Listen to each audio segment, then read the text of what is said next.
program behind the news tekuleka kyekimu tutereeza ebyasoba ne tukulaga ebikusike.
oba abantu abajjamu embuto.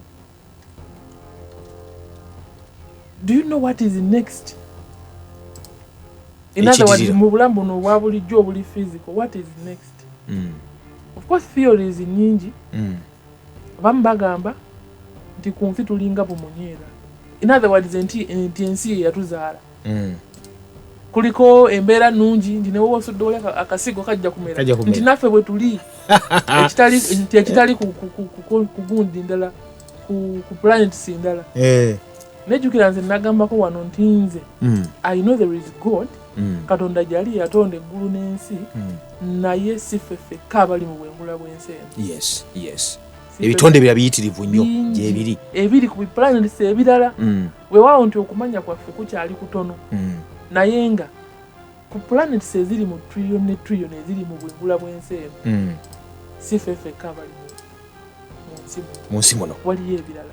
So kati amateeka, because I know one time bajja kiguza kuba you can imagine lwaki marriage talk si yajja mu Uganda kubanga yana buyi agenda yaabwe walingawo simanyi strides for family health ya USAID lwaki yajja strides for family health marriage talk lwaki yajja wa nti lwaki yajja mu Uganda okay mbadde nga lwaki yajja bigendereza byakola ki bo bakiyita responsible simanyi bichi parenting bakijja in fact kyava muri control parenthood wali wasooka yalinga just eugenics nagerinya lyali binyo litiisa abantu then bajja controlled parenthood kati ne bajja mu family planning yes kale bakiyita SRH safe reproductive health bakiguza erinnya erudungi ng'owulya tirina tabu n'akamu naye nga byonna sekadada kukendeza ku population yeah kubanga naffe batutya we are very very fertile. Emmere yaffe gye tuli eyaffe ekyatuwadde ennyo amaanyi kyobola batugamba nti Uganda yesinga ki youngest population. Emmere gye tuli ekyali nnungi tuzaala nenkwadde ngaebirwadde bibiri babikola ebituuta nti tufa nenkwadde tugezaako okyokwetta. Nze ntuwulira ntambudde mu Uganda naye osa kanyala okuwa ekizampu ebutalejja abanyole mu nsonyi many of them call ebutalejja osanga omwana 13 years nenga aweese omwana ng'ali mwamaama ebutalejja bagamba district ya eastern eyo actually eastern part region eyo eri so fertile yes then okubeera fertile alina okubwani bonooneka kuba okuba fertile kituufu nene mwekuuma kale obukosa okunooneka kuli socio economic nti embeera bwebeera nga mbi.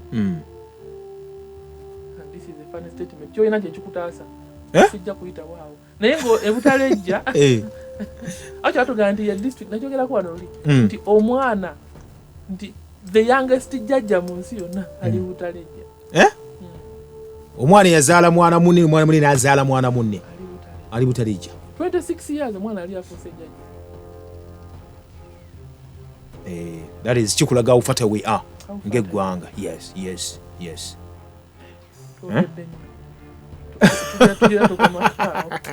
omanyi wakuba nti ebyogera nga toliiwo bino gwe kati obitya naye kati nze sibitya kuba mbyogera lwatu abantu balina okuba nti babitegeera ebyaddala kubanga olwafukosi ne gunne Alice Bayire yajja n'agamba ebimu ku ebyo n'okuba ne bateeka basaanyawo kye bayita amaka bimu ku ebyo bakuwa obuyinza obujjamu embuto ensi eno erina ebeere nga list ga nti olubuto nsoddujjamu naye buli bakugyamu olubuto bwoti oba olina kyotta gwe kennyini gwolese ku nsaafa oba gwetanita ku nsaafa naye naawe maaso oyinza okuba togijja kuddamu kuzaala sokuba nakyo weekiri ekyo nange waliwo bemanyi abakulu ate mu ggwanga lino nga banoonya abaana tebabalaba olwa decisions bakola ezo era nga butuuka mukyakiza bino abalokole basobola bakabiira mukama inenso bijja yakola and many of these things are not reversed. Tosa kizaayo gamba nti naso byanjezeeyo gwenyine bawagitta binene tuli byogerako olwanamunafa tuweza katujetandikirawo nate oli Impact FM radio senja program ekiri emabega w'amawulire. Program behind the news tekuleka kyekimu tutereeza ebyasoba ne tukulaga ebikusike. Kutereeza byasoba ne tukulaga ate ebikusike muganda nga tuwuliriza gwali Impact FM radio Lwasa Mayinja.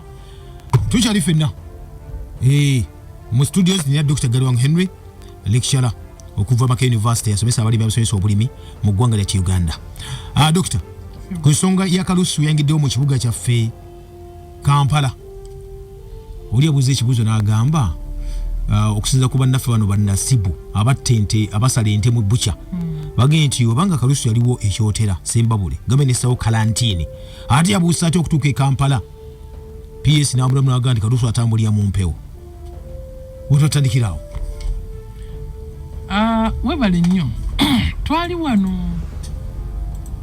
the last time we were here oba another 1 month back netwogerako KALUSU. Actually mwezi gumu kati amabega ndowooza omwezi guweze. KALUSU ono omanye ebintu ebimu okubuubuuka okubuubuuka is a bad word kibanga omuliro ogugize nnyo. Okubuubuuka kisinziira nti okubuguumirira bakuttewa oba incident eyo ebaddewa. Kuba KALUSU mu Kampala wokasi wasoose abeerako neyo ne batabyogera. KALUSU yaliko embaala recently naye tetwabiwulira nako naye nga bakola kalantiini embaala. Actually olwaleero last week ku Lwokusatu nali Butalejja. Last week nali Butalejja ku Wednesday up to Friday. Naye waliyo KALUSU.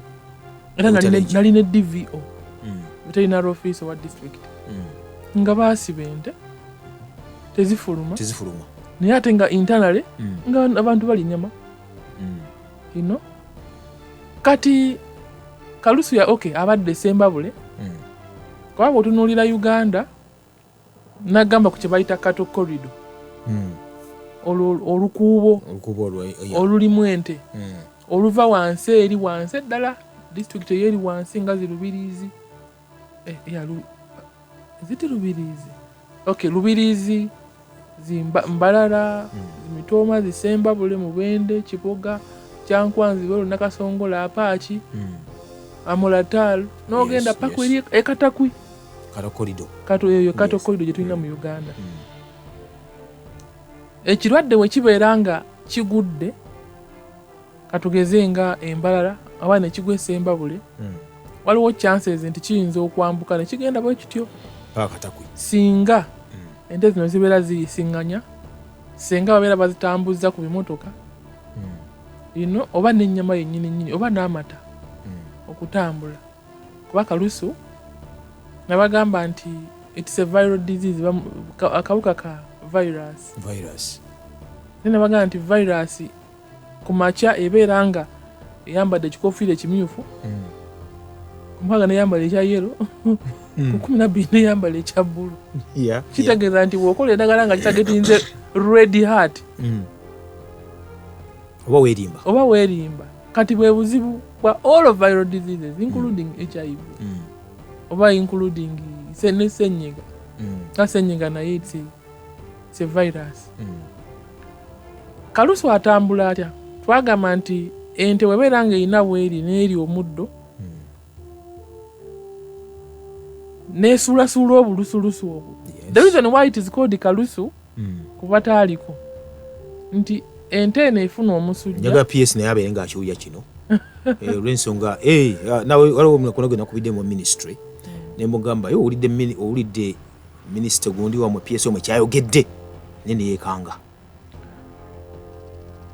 Naye kati ngaabo bannamagye sometimes program nga zino ezitalimu kutiisa ggwanga tebaziwuliza baagala ziri ez'abakasozi bamayumba ombeera abasajja naye zino ezaffe agamba wali ekisinga obulamu bw'abantu ekisinga nga obulamu bw'abantu naye kati munnamagye yalaba ku mirambo nga giva mu lutali waffe luweero bakyatya bolowooza tera kyatya tewali ate otya then lwaki owa misinformation because that is ministry y'amaanyi nnyo. Because ministry eyo nkulu nnyo mu ggwanga. Yes, nkulu nnyo mu ggwanga tulina okumanya. Ndijukira wano mu COVID ye yawanirira eggwanga. Yes. Kamutuufu alina okumanya nti KALUSU ddala atambulira mu mpewo. Virus etambulira mu mpewo. Awo tuli. We are going to inform. Yes. Ekye tuliko. We are not going to attack. Tuyinza okukigira wansi nga batulinze. Ekiri emabega w'amawulire kyekyanti nti kyabadde mu mawulire already bwakirabye n'ekituufu bakikyamu tulina okitegeeza abantu baffe. kakati olwokuba ente eno ebeera nga erina amabwa mu kamwa yes eba tekyasobola kumira malusu gano nga ndwadde gaba ku lulimi kwegamba nga bweba mu kugamira ebeera erumizibwa gagikosa nga obeera nga olina amabwa mu bulago, you don't want to swallow anything so the best you can do is yasamya akamwa buli ekirimu kigende wansi. In other words wofunira relief ng'ogyeko amabwa g'omu kamwa ne ku lulimi n'ebigere bifuna amabwa. Twagamba nti olw'okuba nti ente eno ebeera amagulu gagiruma tesobola kutambula, ebeera ebigere bigiruma kuba kuliko amabwa, tesobola kulya kubanga erina amabwa mu kamwa, ekiddako kuba kufa. Ebyo bagiyita foot and mouth disease. Oluusi bagiyita hoof kubanga of course hoof era it's the same as foot. So bagiyita hoof and mouth oba foot and mouth.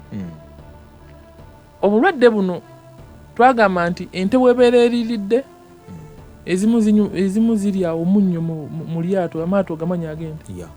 Amaato gano gakola omwenge bigere. Baleka mu kisula, baleka mu omunnyo. Yes. Ente bw'eriiridde endala bw'ejja n'erirawo naye efuna obulwadde. Wezinyweredde abeeyi baziyita kwesera, bakiyita kwesera okumanya. Weyeeseredde. Kati PS kyeyayogedde nti butambulira mu mpewo. Ente eno bw'ebeera ng'essa oba neeyasimula, kale waliwo chance nti obuuko bwo buyinza okusammukira ente ki ezirinaanye. Naye ekyo kyeyagambye nti busobola okuva Embala ne butuuka e Kampala nga empewo yeebukunsizza kubanga butambulye mu mpewo. Chances ntono nnyo. Chances ntono. Distance erina okubanga eri kumpi. Nti oli asitimudde nga baluga ati no COVID. Nga COVID. Bwetambulanga. Yes. Distance erina okubeera nga eri kumpi. Because oga nti mpewo oyinza okuba nti eri wano weerina ku luguudo n'akwatibwa. Anedda. Ekyo si kituufu ekyo. Si kituufu. Waliwo okubeerawo nti distance nti kati wano eyasimudde pya. Nze yakiyitanga kwecamula. Awo kubanga okosi olw'okuba nti buli weyasimula bwoti mujjamu olwo oluzizo. Virus mwetambulira omwo. Naye nti netuve naye eyo kubanga tujja kubanyiiza. Kati ekirala ennyama. Ennyama eyo ebeeramu obulwadde. N'amata gabeeramu obulwadde. Ku kyamata nyinza okukkiriza ne ku nnyama. Especially amata. Kabe gava esemba buli nga jeni ewaffe. Chances anti kubanga akabuka kayinza okumala ennaku nga nnya mu mata. Ennaku nga nnya mu mata. Bubanga tugafumbye ku degrees nga 10+. Kabeeramu. Kati tuba tutaasa kubanga akawuka kali mu mata, yes. Bwe tuba tutaasa ani ku bonna. Kati nze omuntu kinkwatiyako wa bwali bwa kalusu bunkwata. Kalusu takwata muntu. So kitegeeza nabagamba oli kyebayita zoonosis. Zoonosis ke kubeera nga ekirwadde kiva ku nte ne kikwata omuntu oba ne kiva ku muntu ne kikwata ente. Because ongamba nti nno otadde quarantine for example ku district ya Kampala. Nga Kampala si tetuli balunzi, tuli bali. Yes, era tuli banywi. Kati argument yaabwe nawulidde ku bayi RCC wa Kampala Central. Manyi bimbuzaabuza. RCC. Buli division ina RCC. Mu Kampala tulina ba RCC, mu district tulina ba RDCs. Because this is the city whatever. Ninge bonabone bakiriza president. Kubanga botunuulira industry y'ente. Eyo industry nene. Bugamba nti leero nzigaddewo katugeze Kaleerwe. Kaleerwe ina abantu nga2,000 abasurvive nga ku buli nte eyingira. Abatunda obuveera, abafumba emmere awo. Ate bw'ogenda no Old Port Bellow Road. Meat packers. Bw'ogenda wano ina otuuka esente mano okwata nakuwadde nokuba naye waliyo nayo olufula yaayo. Waliwo eryawo ekyengera. Kati industry yo nnene. His argument was nti tetugenda gaana nte ziyingira naye tugenda kwekennenya zivaawa.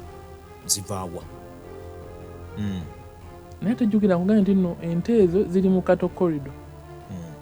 Bwe kiba nga ekirwadde kiri Sembabule. Of course bano abasuubuzi babaguzi b'ente iyo waaziwulidde we ziri waagenda. so nze ngamba twandibadde ku preventive oba preventive nti okuziyiza mu Kampala mulimu abantu abalunda kale nte ezitaayaaya naye nga batini balunzi besanga bwesanze balina ente nga balina ente kuba omulunzi tasobola kugira tamanyi nti gye zigenze. Yes. So kati kyandibadde nnyo so si kuteekawo mateeka galiga gazikiza naye ngaffe kwekebera kwekennenya bwe kiba nti Sembabule waliyo obulwadde bwe nga gwali mu byobulimi oba nga gwali mu kitongole eky'ebyobulimi kikyokoze okuyamba abalimi b'e Sembabule. Nawulira kwa Mwami Tamale Mirundi ng'ayomba nti sometimes ebintu bye babiteekawo ziba nga economic wars. Entabuzo z'ebyenfuna.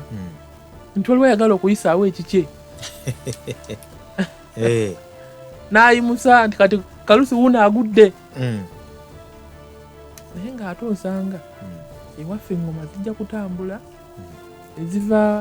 eziva ekalamoja zijja kutambula naye ng'alina baakutte abatatambuza katugeze obanga waliwo w'e Sembabule yabanyiizizza nagamba abantu ffe tubasibireyo. Kati njogedde ku kyamata njogedde ku kyenyama n'ekyamalusu ago ate nabagamba lundi nno kalusu ono talina ddagala awo wennyini awo kalujja tandikirawo munafaturizo kyatu Impact FM radio Lwasa Mayinja talina ddagala naye ate nga batugamba balizinga ssente kuligula eddagala kati baagula ddagala ki. Program Behind the News tekuleka kyekimu tutereeza ebyasoba ne tukulaga ebikusike. Omulimu gwaffe omukulu munafu atuliriza kutereeza byasoba na kulaga bikusike. Dr. Nsinza kukwata kusimuza bannaffe ogambe kalusu talina ddagala naye nga baluga nti no gavumenti yalizinga ssente okuba nti bagula eddagala bwerigenda okuyambako mu kugema ne bagamba nti no likyali ttono nnyo era basaba ssente endala. Kalusu nkugambye alitebwa virus. Yes. Virus nkugambye nti egenda ekyuka buli kaseera. So tojja gamba mbu okedde kampani kyezikola amala nti ogenze mu quality chemicals kubanga wano gye tulina mu Uganda nti mumpe eddagala lya kalusu teririiyo. Ne bwogenda mu companies ennene yonna eziri mu nsi tumanyi ono Switzerland, Germany bakola amadagala ate bwogenda India they are even far naye teririiyo simply because ekisookera ddala kalusu yalina ebika biringa 7 obwo obuwuka bweyubula emirundi 7 kati ge bwogamba nti ogenze waliyo strain A, strain O, S81 oba South African trait 1, trait 3 kati ge bwogamba nti nno osabye eddagala wa Museveni akuwadde ssente ogenda ogula eddagala lya kalusu tolina sure which strain eri ewammwe Sembabule oba olimbye. Mayina kubuuza ekibuuzo ne kakikesi yakikunja kinja kyeddiramu ng'ogenze kyokoni kati bana basaba ssente bali kuki. Okay. Munafu atuliza baba gy'oli ngenda kusaba okuwe ku simu yaffe nga twogeramuko naawe ku nooti 7 nooti 5 984 oba nooti 7 mukaga nooti mukaga 7 nooti 2 ayo twenga tuliza ganyamuko namwe abaliyo eyo. Wanji Mulangira Sebo kulamusiza muganda nange bwento Sebo omusawo naye mulamusiza nembebaza emirimu kukeera mugatte tafaali ku ggwanga weewaawo. Mulangira njagala munyambe munnyonolemu ne musawo oyo mu Uganda kirungi kankyogere mu ndimi ezaffe ze bayita loko tulina ekyuma mu bbanga awo ekisengejja omukka gwe tussa oba teguliimu butwa kubanga omuntu oli watukola ekintu n'asiba ekintu mu bbanga tuyinza okufanga nti ekyo nkimaze mwogera ku kalusu eggwanga eririmu obuli bw'enguzi obufu lisobola okubaamu ebintu byonna ebyekijinga kati kalusu mugyogera baga nti basibye ente egindi abantu ente bazisala ne baziteeka mu bikutiya niziyitamu ne batika mu ttasi ne baleeta ennyama mu Kampala bantu bakola ki ne bakavula bw'onogamba basirikale bacekinge ku kkubo bw'omu 15,000 ekyo kiyiseewo. Gavumenti kyagiremu okuddira abasirikale abareya ne bateeka mu mmotoka. Kati kyetuliko oba kiki naye munziremu kibi ekisoose buddeko. Kale tuyanzege yuga tulina ekiwuma ekyo oba nedda. Impact FM kooli Omulangira ngegange sebo webale kuwuliriza n'omusawo tumutumiddeko nnyo esebo babale kusomesa ggwanga lyaffe wewaawo obwadde bwa kalusu ng'omusawo wagambye nti tebulina ddagala tujja kiremerako nnyo kunyiiza bakama baffe kuba be batusalirawo kati dokita nze kyembuuza njagala kumanya ku buno obutiko obukolebwa obuzimibwa mu pamba omunya gwa Charles mwana w'Ennamanganga iriza bannayuganda bannange twewala ebintu ebyobulabe ebyobulamu bwaffe soda amazzi gano aga kemiko n'ebirala tubyewalire ddala tugendere okunyola bye mutusomesa tusobole okukuuma ku bulamu bwaffe kubanga baatwetoola buli sango balina kye batwagaliza batwagala tuli bafu buli wetugezaako kukozesa ebyaffe ebya abo kibayisiza ddala bubi kati twefubeko ffe nga bannayuganda twerwane kumwebale kuweereza. Kale ssebo webale nnyo webali eddala. Munaffe bwatu wagambye Impact FM kwoli mukulu Kalema sebo nkulamusiza nnyo n'omusawo waffe yesebo akati sebo ekyalo eky'obulwadde obwo bwa kalusu amanya gange ng'ekyaligamba Alex Ngandirisango eno Kalungu yesebo kati ekintu ekyo sebo nze eky'obulwadde ekirabanga nti kati olw'okuba nti ffe abantu twavunda ddemitima kati embeera buli embeera tubiri kikolebwa tukirabamu kwagala kulya kati nze ndowoozaamu nti basobola obbikola ebyo batandise kwagala kutagetinga nnaku nkulu kati bano abavunaanyizibwa ku by'ebyobulimi n'obulimi basobole okubeera nga balina engeri gye bagenda babawaayo akantu oli nga atambuza ente ye mu mpolampola nga bamaze okuwaayo akantu oba nga bamuwadde omulunzi oba omusuubuzi ebbaluwa nti ebanzikiriza okutambula kumbe ebbaluwa eri ebeera yamaze okubeerako akantu kati nze ndowooza nti byebyo kati sebo mpozi nekembuuza musawo olumu yagambakaawo nti obusa bw'ente si bwe bulungi ennyo okukozesa kale tulina nnyo ekigemeso olw'okuba ente nti erina embuto nnya bugenda okufuluma nga ekibingo ebisinga biweddemu kati ate embuuza musawo nti bwenkozesa ate obw'embuzi buno bwo bukola butya bwo tebusigako oba oliawo ate ku bw'ente oba buba kyekimu kale mu nkola ey'okugimusa ettaka webale nnyo kale kambeereko sebo kale sebo musawo sokoddemu abo obudde waffe tugenda praise the Lord.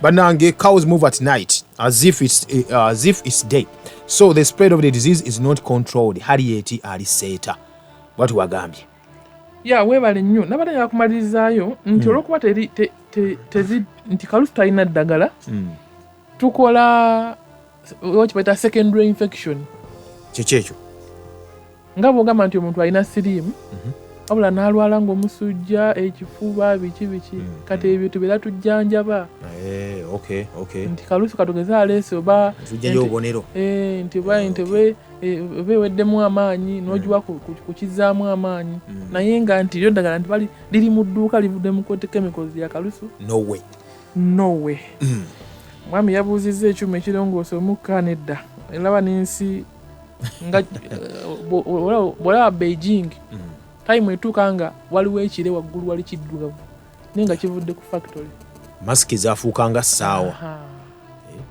so Uganda nolaba ne mu September oba last year waliwo okutya nti ne satellite yaffe bali bagenda giwanulayo mu bbanga eyo tekyalina na mugaso mulira bwe twagala bako balugamba eri deleted.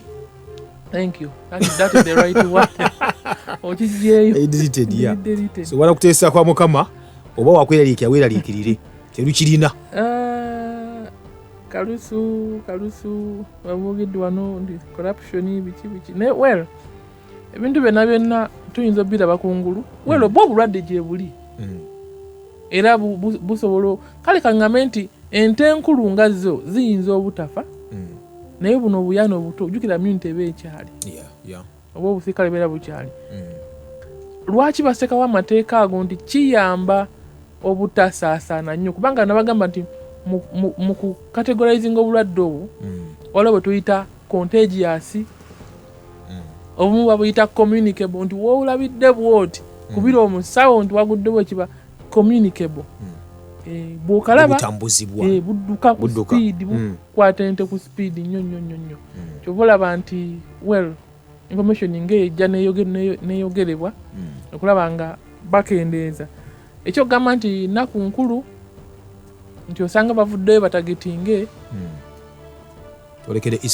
twolekedde Easter well nyinza butakisaako nnyo mulaka naye nga ku luguudo kwenguzi ebeera nnyingi njagala kuwa example bw'ogende pakwaki ku bridge ng'okwajjukira obeera oyise mu national park okuva eno Kaluma watandikira paka gyakoma abasajja bomu bakwata obugabi ne babusala ne babusaza engabi zennyini ziri mu kujja zitaayaya ziti n'embogo zennyini bazirya era bateekawo waliwo amajaawo ku bridge kwennyini bakebera buli kitereke negola tebiyitawo so manya nti buli katimba oba buli giraasi mulimu obubeera butonya mulimu obubeeramu buli kejezi wadde eri hard glass 100% sure tobeera 100% sure biyitawo so n'ennyama okutambula abantu bali you can't stop people from eating nyama mpozi karantini kyebeeregezaako kukola nti eno boundary ya Sembabule eno boundary ya Mubende togeza n'osaza ente abeeri mulye zammwe n'abeeno mulye zammwe naye ng'ate still you can't control. Do you have money power to money all of the borders? Some borders are very porous. Ziyitawo ne zitambula ne zigenda. Nze nagambye waffe ku kyalo banniba baffe balina kalusu ku kyalo wano era omwana namugamba nti waayo ente ezo nanga ate kati naye ng'azitambuza era zirya nga n'ez'abawala we ziridde nono we zijja ne zirya. Uganda yaffe enyuma. Dr. Sibula batuwuliriza. Alo mukwano gwange ono bayindudde omuwuliriza omukyala Mirembe Jovita. Kyamire bagamba ki? Gyali ansindikidde ka message. Nkulamusizzaako nnyo mukyala Mirembe. Gyali mu lupapula. Gyali mu lupapula. Ndoza byebyo abantu bafa twaliko ettama nagamba nze gye nayita njagalayo nnyo twaliko ttama last week. Baali tubatwalidde ku computers manyi kati munnange computer is the way to go. Kubanga these days jukira edda baleetanga forms UNEB muwandike biki naye kati otuula mu office yo n'owandiisa abaana bo ne bagenda mu system direct ng'olina internet yo wali bulungi nnyo ekyo kiteredde kyekyo nno mwebale nnyo omulimu ogwo. Amiina. Okujjukira gye mwayita kirungi nnyo munnange okujjukira gye twayita Yesu yatugamba kagero kali abaawona ebigenge abaddeyo bameka abaddeyo okwebaza banaye mbeere bulungi kale munafa tuliza nate tubasibulidde wano tubagambire bulungi ebyaddala mulye bulungi mulye ku greens mulye ku butula katunkuma ge tuwogerako si bino bye batunda mu katale kati bakyokula ebitakaawa tubagawo ni katunkuma akaawa akayira ddala sasha mujjamu obutwa mibiri gyammwe ebisigangako maybe tujja byogerako wali munafa yagende ku kyobusa ekyobusa I think tujja ekyente tujja kukyogerako I think jakuba gondi number because that is obusovu muntu lwakisibwa mugaso nnyo organic farming. Kale mukama tunda abakuume basone banyemu nate mubeere bulungi nkiddamu mubeere bulungi ate mulye bulungi ate mwekuume. Program Behind the News tekuleka kyekimu tutereeza ebyasoba ne tukulaga ebikusike.